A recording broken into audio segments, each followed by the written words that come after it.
Assalamualaikum warahmatullahi wabarakatuh. Perkenalkan, saya Siti Rahayu. Saya mahasiswi dari kelas 66 Fakultas Ilmu Administrasi Universitas Lancang Kuning. Video ini saya buat dengan maksud untuk menyelesaikan ujian akhir semester saya. Pada video kali ini saya akan menjelaskan mengenai konsep perencanaan pembangunan. Perencanaan pembangunan merupakan cara atau teknik untuk mencapai tujuan yang diinginkan dalam proses pembangunan, sehingga mampu mewujudkan masyarakat yang maju, makmur, dan sejahtera.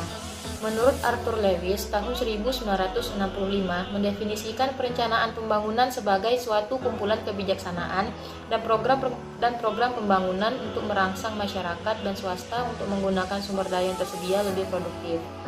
Sesuai dengan Undang-Undang Nomor 25 Tahun 2004 tentang Sistem Perencanaan Pembangunan Nasional pada dasarnya, perencanaan pembangunan nasional di Indonesia mempunyai 5 tujuan dan fungsi pokok. Yang pertama, untuk mendukung koordinasi antar pelaku pembangunan. Yang kedua, menjamin terciptanya integrasi, sinkronisasi, dan sinergi antar daerah. Yang ketiga, menjamin keterkaitan dan konsistensi antar perencanaan, penganggaran, pelaksanaan, dan pengawasan. Yang keempat, untuk mengoptimalkan partisipasi dan peran masyarakat dalam perencanaan. Dan yang terakhir, untuk menjamin tercapainya penggunaan sumber daya secara efisien, efektif, dan adil. Model perencanaan bottom-up adalah perencanaan pembangunan di mana masyarakat lebih berperan dalam memberikan gagasan dari awal hingga pelaksanaan evaluasi.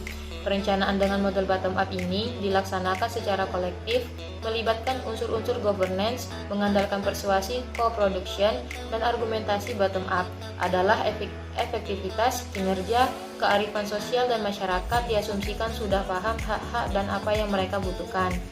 Nah, selanjutnya, secara garis besar, perencanaan partisipatif mengandung makna adanya keikutsertaan masyarakat dalam proses perencanaan pembangunan, mulai dari melakukan analisis masalah mereka, memikirkan bagaimana cara mengatasinya, mendapatkan rasa percaya diri untuk mengatasi masalah, mengambil keputusan sendiri tentang alternatif pemecahan masalah apa yang ingin mereka atasi.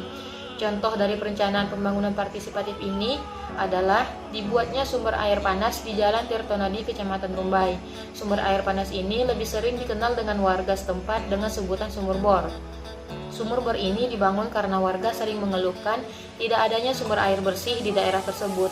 Hal ini disebabkan oleh tanah yang berada di daerah tersebut merupakan tanah gambut, sehingga apabila dilakukan penggalian akan menghasilkan air yang tidak bersih. Selain itu, sumber air terdekat dengan daerah ini adalah Sungai Siak, di mana Sungai Siak tidak bisa dijadikan sumber mata air karena saat itu masih terdapat pabrik karet yang membuang limbah hasil pabrik tersebut ke sungai. Pembuatan sumur bor ini melibatkan warga setempat dan menghasilkan 2 sumur bor yang membantu masyarakat untuk memperoleh air bersih. Jadi masyarakat setempat tidak perlu lagi membeli air galon untuk minum dan memasak. Sekian yang dapat saya paparkan pada video ini, mudah-mudahan bermanfaat untuk kita semua. Mohon maaf atas segala kekurangan. Assalamualaikum warahmatullahi wabarakatuh.